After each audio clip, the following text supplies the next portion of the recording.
Jubilei 2025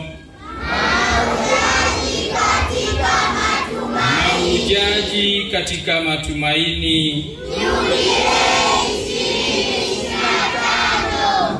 Watoto mpo? Tupo kabisa ndani ya kanisa moja takatifu Katoliki la mitume la kimisionari wa Utoto Mtakatifu, Baba, Mwana na Roho Mtakatifu daima. Safi kwa Yesu, safi kwa Yesu, safi kwa Yesu. Tumeupata, tudumishe haki na amani. Tumsifu Yesu Kristo Baba paroko. milele amina. Wazo kuu katika maandiko matakatifu Dominika ya leo ni juu ya nguvu ya sala. Sala au kusali ni kumuinulia Mungu mioyo yetu, ni kuongea naye, yeye ambaye ametuumba na kutuwezesha katika yote. Mazungumzo hayo ni ya muhimu sana, kuongea na yule aliyotuwezesha yote.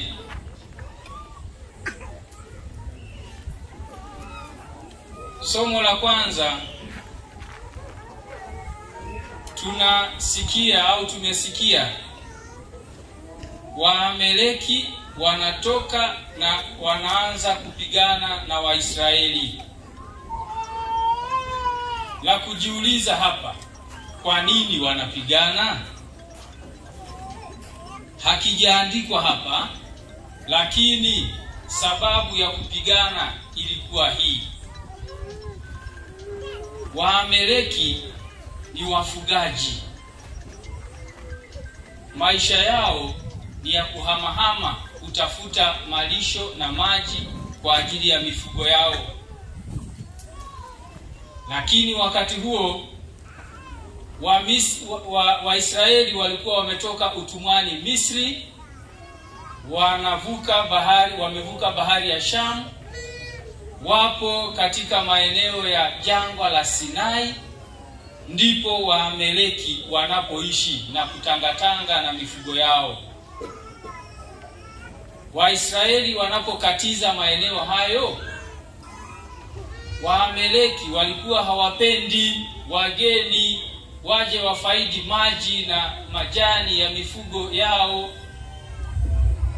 Waisraeli nao walikuwa na mifugo, hivyo walianza na wenyewe kutafuta maji na malisho. Hivyo Waamaleki walikuwa wanajihami kwamba hawa wanakuja kumaliza maeneo yetu ya kufugia. Ndicho chanzo cha vita hii, na ilitokea mara kadhaa. Leo tunasikia wamefika Waisraeli maeneo hayo, Waamaleki wanaanza vita. Musa yupo na Waisraeli kama kiongozi wao, anafanya maamuzi ya kupigana vita. Anamtuma Joshua, anamwambia tuchagulie watu utoke nao ukapigane na Waamaleki. Anafanya hivyo Musa akiwa na tegemeo na tumaini la kusaidiwa na Mungu. Mkono wa Mungu ulikuwa na Waisraeli, ulikuwa na Musa. Kwa hiyo Musa anaruhusu wapigane, lakini akijua kwamba watashinda kwa sababu wako na Mungu. Wanaanza vita na anamwambia Joshua, Musa anamwambia Joshua, nendeni nyie mkapigane.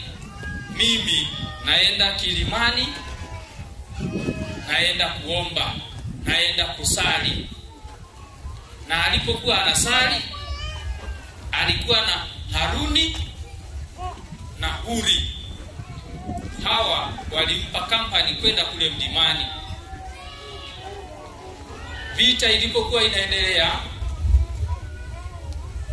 Musa alikuwa ananyanyua fimbo yake, ile fimbo ambayo ilitumika kunyoosha, alafu maji ya bahari ya Shamu yakagawanyika, wakapita Waisraeli. Lakini walipokuwa jangwani walikosa maji. Musa aliposali aliambiwa, nyoosha fimbo yako kwenye jabali, kwenye mwamba, maji yakatoka, wakapata maji. Leo anasema, ninayo hiyo fimbo yangu na nitainyanyua kwa mikono yangu. Nitakaponyanyua basi tutashinda. Na ikawa hivyo. Kila wakati aliponyanyua mikono na hiyo fimbo, Waisraeli walishinda. Lakini alikuwa akichoka, akishusha mikono na ile fimbo, Waamaleki wanashinda. Iliendelea hivyo. Baadaye Musa alipochoka kunyanyua mikono na hiyo fimbo, akamwambia Huri na Haruni wasimame, mmoja upande wa kulia, mmoja upande wa kushoto, wamshikilie viwiko. Yaani anaponyanyua mikono basi isishuke. Yaani waweke kama jeki hivi, moja huku na mwingine huku. Na baada ya kufanya hivyo, vita ilipoendelea, Waisraeli wakashinda. Ni kwa kudumu katika sala, kudumu katika kuomba, ndipo mafanikio yanapatikana. Yoshua akawaangamiza Waamaleki na watu wake kwa ukali wa upanga. Waisraeli wakashinda vita kwa sababu ya Musa kujali sala na kudumu katika sala na kusaidiwa bila kushusha mikono. Tunafundishwa nini na maandiko haya? Sisi ni watoto wa Mungu. Mungu wetu ana kila kitu. Sisi tunapungukiwa na vitu vingi. Tunahitaji msaada wa Mungu. Tunahitaji nguvu ya Mungu katika kusafiri maisha yetu ya kimisionari, maisha yetu ya mahujaji hapa duniani. Tunaposafiri tunahitaji nguvu ya sala. Tunahitaji kumuinulia Mungu mikono kama Musa, kumuinulia Mungu mioyo yetu ili kuongea naye, tupate baraka, tupate neema za kutusindikiza katika maisha haya ya kumwendea yeye. Sala zipo za namna nyingi, lakini sala tunayofundishwa leo ni ile ya tafakari, sala ya kubaki imara bila kutawanya mawazo, sala ya kuvumilia na kusubiri majibu, sio sala za nipe nikupe. Mungu anajua yote, hata mawazo yetu. Ajua mambo ya zamani, ya sasa na ya wakati ujao. Kwa hiyo hata maombi yetu, mahitaji yetu anajua kabla hata hatujasali. Anatusubiri tuzinduke, tujue kwamba tunahitaji, na hapo tuongee naye kwa sala. Na sala hizo tudumu, sio sala za kukata tamaa baada ya muda. Tunapaswa tunapoanza kusali, tunapoamua kusali, tudumu katika sala na tusubiri majibu ya sala zetu kadiri Mungu anavyotaka, sio kumlazimisha ajibu yeye papo kwa papo. Wapo ambao tunalalamika kwamba mbona tunasali sana, tunaweka novena, tunaenda kwenye kanisa la kuabudia, tunakesha, mbona mahitaji yetu hayajibiwi? Leo jibu mnalipata katika maandiko haya, kwamba unapaswa kudumu katika hali hiyo ya kusali, usikate tamaa. Usidhani hata mara moja Mungu amekuacha na kwamba sala zako hazina nguvu. Na msingi tu ni kusali kwa ibada, kusali kwa imani, kusali kwa heshima na kubaki mvumilivu, kusubiri majibu ya sala kadiri Mungu anavyotaka. Kwa kuwa Mungu anajua maisha yako ya zamani, ya sasa na ya wakati ujao, yeye anakuangalia kwa namna hiyo. Unachoomba sasa hivi, Mungu anajua kesho yako. Anajua akikupa sasa hivi unaweza ukakengeuka. Anakuachia kwanza, anakuangalia kwanza. Anasema ngoja nimwangalie huyu anapoenenda, tabia zake, maisha yake, safari yake hii. Atakapokuwa amejitambua vizuri, anasali vizuri na anafuata maagizo yangu, anashika amri zangu, anafuata mafundisho yangu, huo ndio muda ambao nitampa kila alichoomba wakati anafanya novena. Kwa hiyo unaweza ukakuta ulikuwa unasali kwa ajili ya kitu fulani mwaka juzi, lakini unakipata leo. Unafanya novena mwaka huu, baada ya miaka 5 ndipo unapata kile unachosalia, ulichokuwa unaomba. Hivyo ndivyo Mungu anavyojibu sala zetu. Anajua wakati wake. Anajua akikupa hicho unachotaka, muda huo unapotaka, unaweza ukaharibika, unaweza ukakengeuka. Anakusubiri utakapokuwa umetulia, ndipo anakujalia. Lakini unahitajika kuwa mvumilivu, unahitajika kudumu bila kukata tamaa, ukiendelea kusali mpaka na kuwa mwaminifu katika yale Mungu anayotaka. Kwa hiyo tujitahidi kuwa wavumilivu katika kuongea na Mungu, katika kusali na Mungu. Tusubiri majibu kadiri yeye atakavyoamua, sio kadiri tunavyopanga wenyewe. Wazo hilo hilo la sala tunalipata katika Injili. Yesu anawaambia ya kwamba imewapasa kumwomba Mungu siku zote. Kumwomba Mungu siku zote maana yake sala, kusali, wala wasikate tamaa. Maneno hayo hayo ya somo la kwanza yanawekewa mkazo na Yesu mwenyewe katika Injili, na anatoa mfano. Kadhi mmoja dhalimu, hamchi Mungu wala hajali watu, alikuwepo hapo. Akatokea mama mmoja mjane aliyekuwa akimwendea mara kwa mara kadhi huyu ampatie haki na adui wake, naye mara nyingi alikataa kumpa haki hiyo anayodai huyu mama mjane. Lakini baadaye alipoona huyo mama ameendelea kuja mara nyingi na kudai hiyo haki, akatafakari moyoni mwake, akasema, ijapokuwa simchi Mungu wala sijali watu, lakini kwa kuwa mjane huyu ananiudhi, nitampatia haki yake, asije akanichosha kwa kunijia daima. Huyu kadhi dhalimu, hamchi Mungu wala hawaheshimu watu, lakini anafanya jambo hilo jema kwa huyu mama mjane. Tunaulizwa swali, sikilizeni asemavyo yule kadhi dhalimu. Na Mungu je, hata wapatia haki wateule wake wanaomlilia mchana na usiku, yaani sisi? Na sisi tukiwa wavumilivu katika sala, katika kusubiri majibu ya Mungu, nawaambia atawapatia haki upesi. Na hilo linatudai imani thabiti, imani kwa Yesu, imani inayoonekana katika matendo, tukijua kwamba imani yetu bila matendo mema haina maana. Yesu anasema atakapokuja mwana wa Adamu, je, ataiona imani duniani?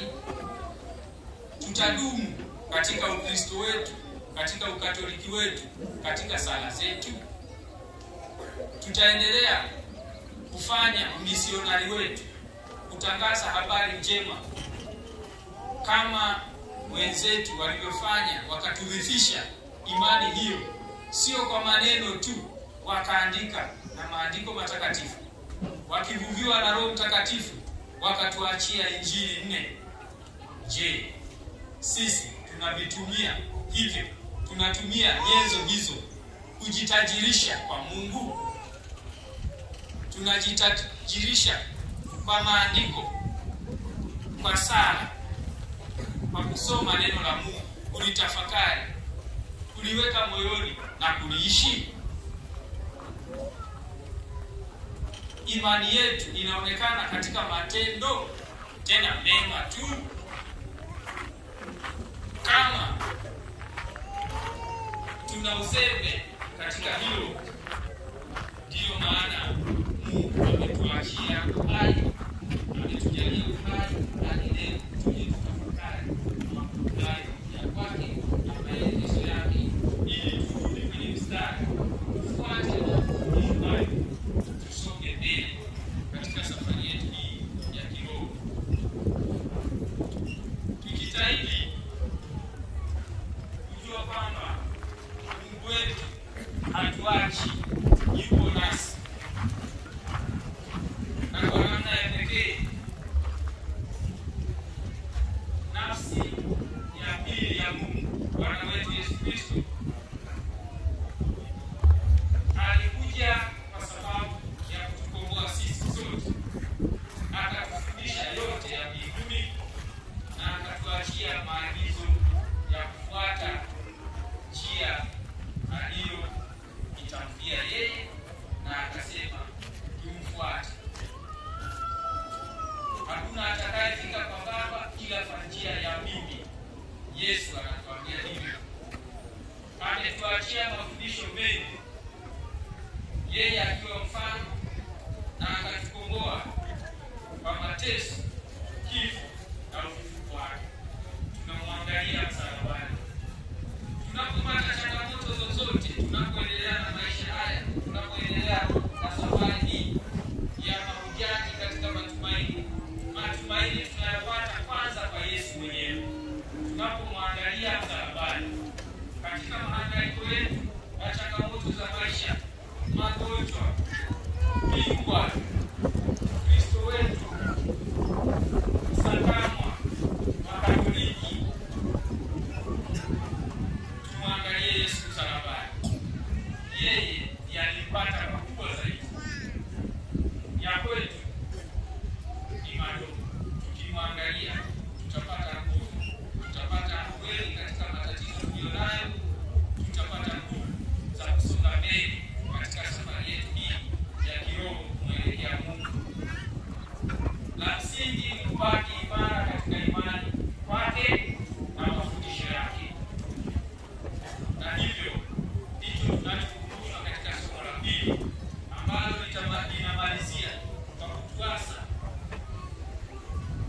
tufuate mafundisho tuliyopewa, na hasa tuliyofundishwa tangu tukiwa watoto. Wewe ukae katika mambo yale uliyofundishwa. Paulo anamwambia Timotheo, lakini anapomwambia Timotheo, masomo haya yanaposomwa kwetu mimi na wewe yanatuleta sisi. Wewe ukae katika mambo yale uliyofundishwa na kuhakikishwa. Tulifundishwa katekisimu, tulifundishwa maandiko matakatifu, na Timotheo anaambiwa, kwa maana unajua ni akina nani ambao tulijifunza kwao. Wewe na mimi tunajua tulifundishwa na nani? Makatekista, wazazi wetu, mapadre, watawa na kadhalika. Na ya kuwa tangu mtoto umeyajua maandiko matakatifu ambayo yaweza kuheshimisha hata upate wokovu kwa imani iliyo katika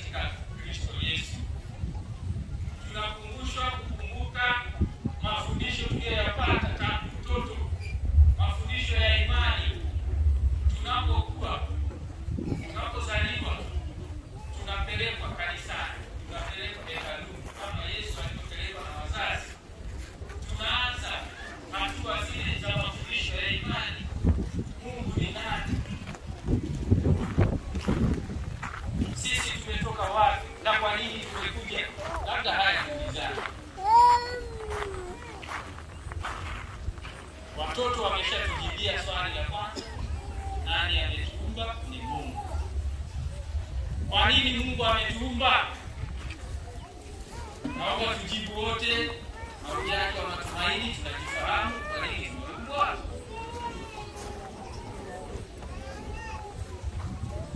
Hilo ni jibu la swali jingine, mmekosea.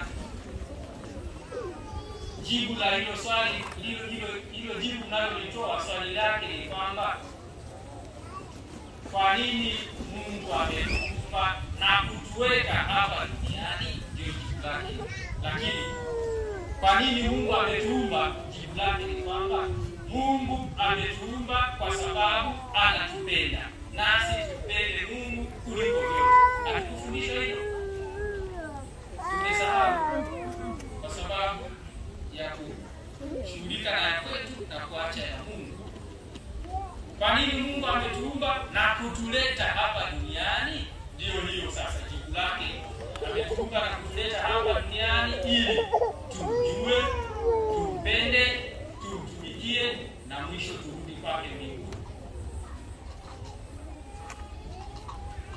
Tunamjuaje? Tusisemeseme tu. Mjue, mpende, mtumikie. Kwa ndani unaelewa ni nini unachotamka? Tunamjuaje? Kama hatujui tunakumshana, hatugombani wala kufanyana mtihani na hatuna masi ni kwa Mungu. Wewe sasa ujiongeze, ujikumbushe haya mafundisho, alafu Mungu akupe tija. Uendelee kusonga mbele kwenye maisha yako. Kwa hiyo Mungu tunamjua kwanza kwa kutafakari kwamba tumeumbwa kwa sura na mfano wa nani. Mimi ukiniangalia nafanana na nani? Nikikuangalia wewe unafanana na nani? Tunaanza kumjua Mungu kwa kuangalia sisi wenyewe kwa wenyewe. Na baada ya hapo tunatafakari zaidi kwamba sisi tumeumbwa kwa mfano na sura ya Mungu, lakini miili yetu ni mahekalu ya nani? Kwa hiyo Mungu yuko ndani mwetu, sio? Mungu yuko wapi? Ndani mwetu. Kwamba sisi miili yetu ni mahekalu ya Mungu, mahekalu ya Roho Mtakatifu ambaye ni Mungu. Kwa hiyo tunaendelea kumjua Mungu tunapotafakari kwamba sisi tunaye Mungu ndani mwetu. Kwa hiyo tunamfahamu hata kutoka ndani mwetu, na ndiyo sauti yake inapitia na tunaisikia kwa dhamiri zetu. Ndio utashi ambao ametuwekea kwenye dhamiri zetu tunapotafakari, na Mungu sauti yake inatuambia fanya hili jema, acha baya. Kila mara Mungu anaongea na sisi kupitia ndani mwetu, kupitia dhamiri zetu. Tunapaswa kusikiliza kwa sikio la tatu. Tunayo masikio ya nje mawili, lakini sikio la dhamiri zetu liko ndani, ambalo linasikia sauti ya Mungu kutoka ndani. Mungu anaongea na sisi kutoka ndani, anatuelekeza kutumia utashi wetu kuchagua mema na kuacha mabaya. Anatuambia fanya hili jema, acha baya. Hata unapopata kishawishi, unapoanza ule mchakato na miundombinu ya utekelezaji wa dhambi, sauti ile ya Mungu inakuambia usiendelee na hicho kishawishi, acha, usiende kufanya hilo, ni baya. Wale ambao tunakomaa, tunaendelea kudharau sauti ya Mungu ambayo tunapaswa kuisikia kwa dhamiri zetu huko, tunapodharau na kwenda kutenda hiyo dhambi, tunapofanya huo mchakato mpaka tunafika kwenye dhambi, ndio baada ya dhambi ndio tunasema dhamiri inafanyaje? Inatusuta.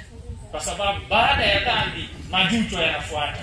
Wewe tafakari maisha yako tu. Unapopata kishawishi alafu ukazembea ukaenda kutenda hiyo dhambi, baada ya hapo unajisikia dhamiri inakuuma, dhamiri inakusuta.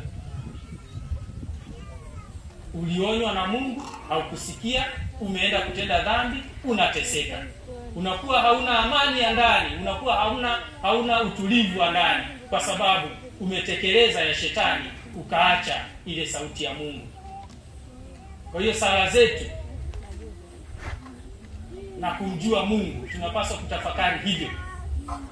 Tunamjua Mungu kwa kumwangalia mwenzetu, kujua ndani mwake ana Roho Mtakatifu, ni hekalu la Mungu, lakini pia tujue kwamba ndani ya mtu ana wito wake, ana maisha yake ambayo Mungu amempangia, na hayo maisha kuyafahamu ni kwa njia ya sala, ni kwa njia ya kuomba, ili Mungu akuangazie ujue wito wako ni upi, maisha yako yanapaswa yaende namna gani. Ni kwa neema tu za Mungu ambazo wewe na mimi tunapaswa kuzitafuta kwa Mungu, kuwaomba watakatifu, kumuomba Mtakatifu Paulo wa Msalaba, kumuomba Mama Bikira Maria tunayesali sasa hivi rozari. Yeye amejaa neema, atuombee kwa Yesu, na sisi tugaiwe hizo neema, tuweze kujitambua, kusali kwa ibada, kuwa wacha Mungu, kubaki kwenye mstari wa Mungu na kusonga mbele bila kukata tamaa mpaka tufike kwenye utakatifu, mpaka tufike mbinguni. Tunamjua Mungu kupitia sala. Tumesema ni kuongea na Mungu. Tunamjua Mungu tunaposali. Tunamjua Mungu kupitia neno lake ambalo tumekumbushwa na somo la pili. Tusome neno la Mungu, tulitafakari, tuliishi. Tunaendelea kumfahamu Mungu na kumjua kupitia neno la Mungu. Tunampendaje Mungu?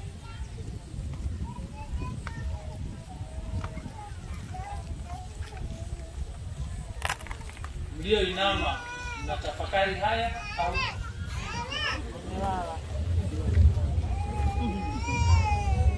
tunampendaje Mungu? Tunafahamu amri kuu ya mapendo sio wote, kumpenda Mungu na jirani.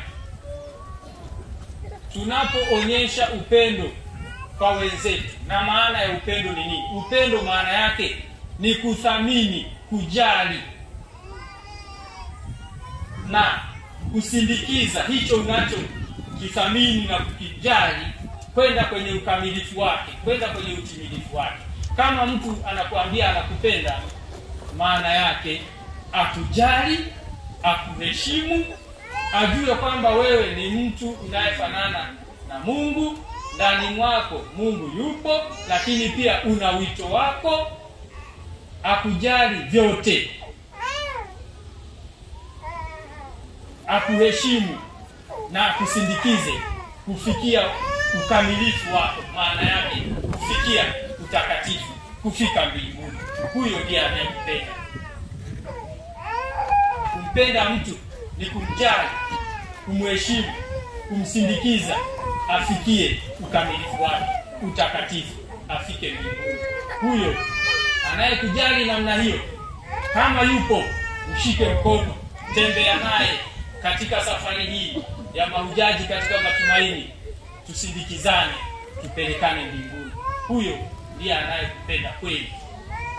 Na upendo huo ndio ambao Yesu ametuonyesha kwa mateso, kifo na msalaba na kufa msalabani hivi, na baadaye kufufuka na akatupatia ukombozi. Kwa hiyo Yesu ndiye anayetukumbusha upendo wa kweli. Ni wa kujitoa kwa ajili ya wengine, kujisadaka kwa ajili ya wengine, kujaliana, kusindikizana kwenye neema. Ndio kumpenda Mungu. Usiseme tu nampenda Mungu kwa maneno. Naomba tusali sala ya mapendo kwa pamoja, tunakumbushana yale ya msingi. Sala ya mapendo.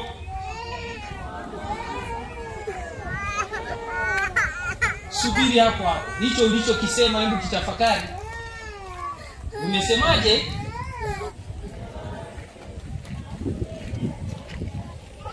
Kweli. Kama wapo wanaotimiza hilo kwa matendo, tumshukuru Mungu. Tulio wengi tunapayuka tu kama kasuku. Mungu wangu nakupenda zaidi ya chochote. Kwenye maisha, kwenye matendo hamna. Kama unataka kujua unampenda Mungu kuliko vyote, angalia muda wako unautumia mwingi wapi. Moyo wako ulipo ni kule unapopotezea muda zaidi. Kama ni kwenye kutafuta maokoto, huko ndio moyo wako ulipo, na hicho ndicho unachokipenda.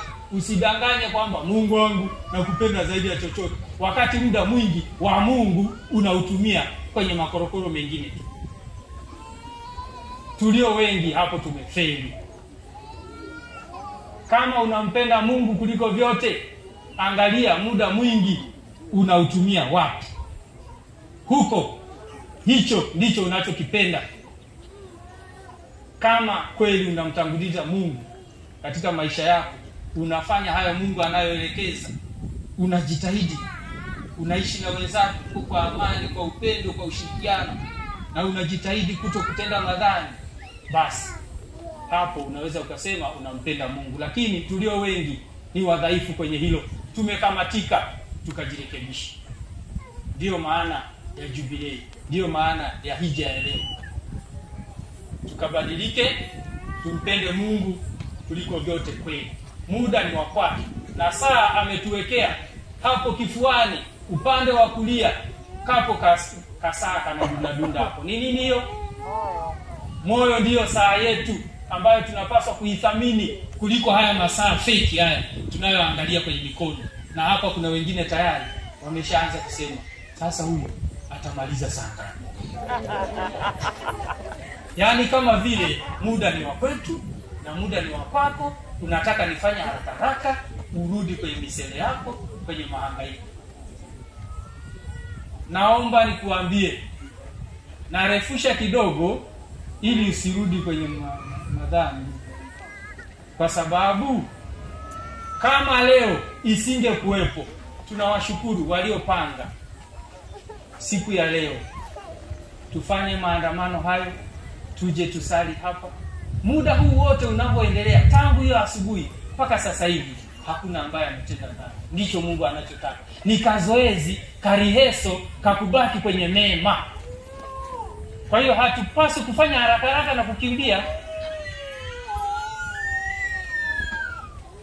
Nitamaliza tu, nivumilie kidogo. Wale ambao mnaangalia zile saa hizo fake hizo, endeleeni tu kuangalia, lakini mjue kwamba nawasaidia. Mbaki hapa, msirudi kule, kwa sababu mngebaki huko saa hizi mngesha nuna, mngesha tukana, mngesha fanya nini, tayari madhambi hayo. Lakini Mungu ametuweka hapa tutafakari makuu yake.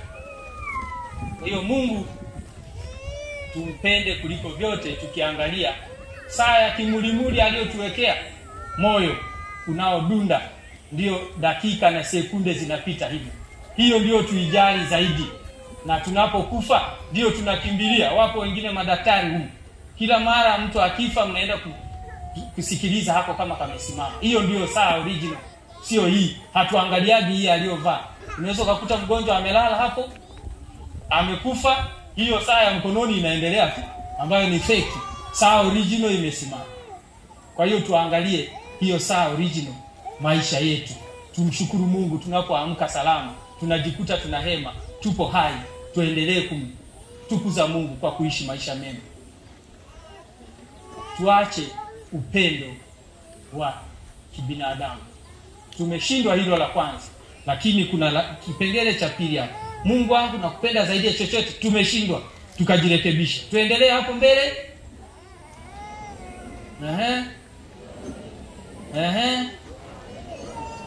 Angalia wengine wameenda kwenye sala ya kutubu. Ndio haya tumeambiwa, tukumbushane tuliofundishwa. Mungu wangu nakupenda zaidi ya chochote.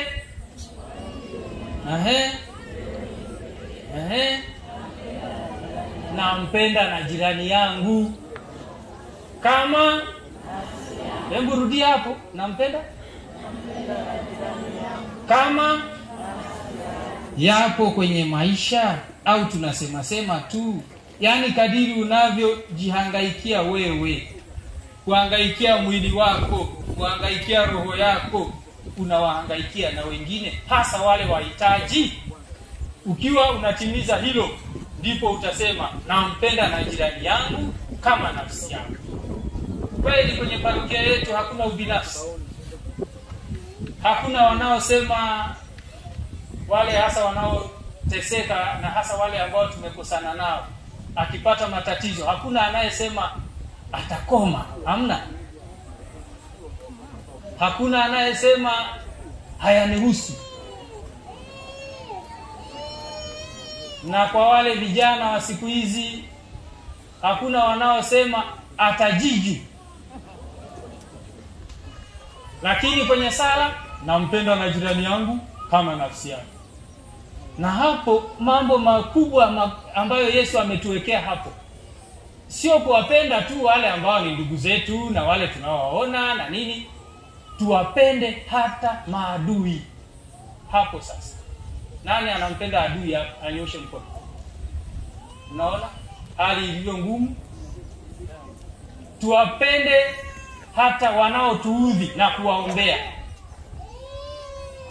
Maana yake tusilipize visasi, tusiwe na vinyongo. Lakini wengine hapa tunapata hata magonjwa kwa sababu ya kulimbikiza hizo chuki na kubaki huko na vinyongo na kutaka kulipiza visasi, kupanga miundombinu na utekelezaji wa namna ya kumkomesha aliyenikosea. Tunapopanga hiyo miundombinu na utekelezaji wa hiyo dhambi, tunajichubua wenyewe ndani. Wengine wanapata vidonda vya tumbo, wengine wanapata stress na pressure huko kwa sababu ya kusumbuka namna ya kulipiza kisasi. Yesu anatuambia, akikupiga mtu ushavu hili, geuza na la. Nani anafanya hivyo? Wakubwa tumekengeuka. Hata kwenye maneno tu tunarushiana maneno. Mtu akikutukana na wewe unarudisha tu sidile yale mengine yake. Unafahamu? Tumekengeuka. Tubadilike, tufuate haya masharti ya Yesu. Ni magumu, lakini kwa nguvu zetu wenyewe hatuwezi. Kwa neema za Mungu tutaweza, na neema hizo tunazipata kwa kusali. Wazo kuu ambalo lipo leo, na hiyo tumefeli. Hatuwapendi wenzetu kama nafsi zetu, tukajirekebisha. Tunamtumikiaje Mungu? Kwa kuwajali wahitaji, kwa kusaidiana, kusindikizana katika mema, lakini kusaidiana katika maendeleo ya kawaida, tukiwa tunaendelea kuishi maisha mema, na baada ya hapo basi tunarudi kwa Mungu. Sisi sote ni wamisionari. Tufanye umisionari wetu, kutangaza habari njema kwa maisha na tabia zetu njema. Tuwe chumvi, tuwakoleze wengine neema. Tuwe mwanga, tuwaangazie wengine mwanga wa matumaini. Tuwaonyeshe njia ambao hawajamjua Mungu, hawajamjua Yesu. Ndiyo umisionari wetu. Kule unapofanya kazi, kama ni ofisini, kama ni shambani, kama ni wapi, biashara zako, mtangulize Mungu. Sali sala za binafsi, sali sala za asubuhi na jioni, sali kabla na baada ya kazi, nenda jumuiani Jumamosi, hudhuria Dominika bila kukosa. Ukitanguliza hayo, maisha mengine unaendelea kupata baraka, unaendelea kufanikiwa, na utakatifu unakujia. Tufanye hayo, tupate baraka za afya zetu, tupate baraka za familia zetu, tupate baraka za kazi zetu, tupate maendeleo ya hapa duniani, lakini pia tukafurahi milele kule mbinguni. Tuwaombee viongozi wa kanisa, Baba Mtakatifu, maaskofu, mapadri, mashemasi, hierarkia ya kanisa. Tuendelee kuchapa kazi ya utume bila kuchoka, kusali bila kuchoka. Watawa tuwaombee, waendelee kusali bila kuchoka. Na sote katika familia zetu, katika maisha yetu, watoto, vijana, wazee, watu wa familia, tuombeane, tudumu katika sala, tuchote neema na baraka ili tubaki wema na kufika mbinguni. Tuwaombee watoto watakaobatizwa na wale watakaopewa kipaimara, wathamini wanachokipata. Watoto wakue katika imani thabiti vizuri, tuwasindikize katika malezi ambayo tumekumbushwa katika somo la pili, lakini pia tuwaombee wale watakaofunga ndoa, wajue wanachokipata, waishi kwa uaminifu. Lakini pia tuwaombee wale ambao wamefunga ndoa zamani, ndoa hizi za leo ziwakumbushe mlipotoka, upendo ule mlipokuwa mnachungiana, mlipokuwa mnafunga ndoa urudie ule ule, mkaambiane maneno yale yale. Kama sasa hivi hamsalimiani vizuri, hamuongei vizuri, hamuishi vizuri. Na wale mlioachana mkarudiane kwa sababu ya neema na baraka za jubilei kuu. Tuwaombee vijana wafanye maamuzi ya kufunga ndoa, wasikae bila ndoa, wafuate utaratibu wa Mungu, mume mmoja mke mmoja, Adamu na Eva. Wabariki ndoa zao, wapate sakramenti takatifu ya ndoa na sio kuishi bila ndoa. Tuwaombee na wale ambao watoto wao leo wamesamehewa, wanapata ubatizo. Msirudie tena. Shida yetu, nasikia hata mwaka jana kuna watu walisamehewa, lakini unaweza ukakuta tena ameongeza tena na mwaka huu. Jamani, maisha yetu yapo mikononi kwa Mungu, tusijifanyie ya kwetu, tufanye ya Mungu. Mungu anataka tujirekebishe, tubaki kwenye mstari wake. Naomba msijione kwamba ni wadhambi sana, lakini chukueni hatua za kurekebisha hizo hali na mbaki katika maisha ambayo Mungu anataka. Tuombeane sote, tuchote neema na baraka vizuri kwenye misa hii. Tunaporudi tuwe tunaimarika kwenye afya zetu, kwenye tabia zetu, tukaonyeshe kwa maneno na matendo yetu mema. Tubadilishe maisha kwenye familia, maisha yetu binafsi, lakini maisha ya kwenye jumuiya zetu, maisha ya jamii nzima. Tanzania na dunia iwe mahali pazuri pa kuishi. Tumuombe Mtakatifu Paulo wa Msalaba atuombee tutimize hayo, na yote tuyafanye kwa sifa na utukufu wa Mungu. Tafuteni kwanza ufalme wa Mungu, mengine yote mtayapata kwa msaada wangu katika Bwana aliyeziumba mbingu na neno lako ndiyo kweli.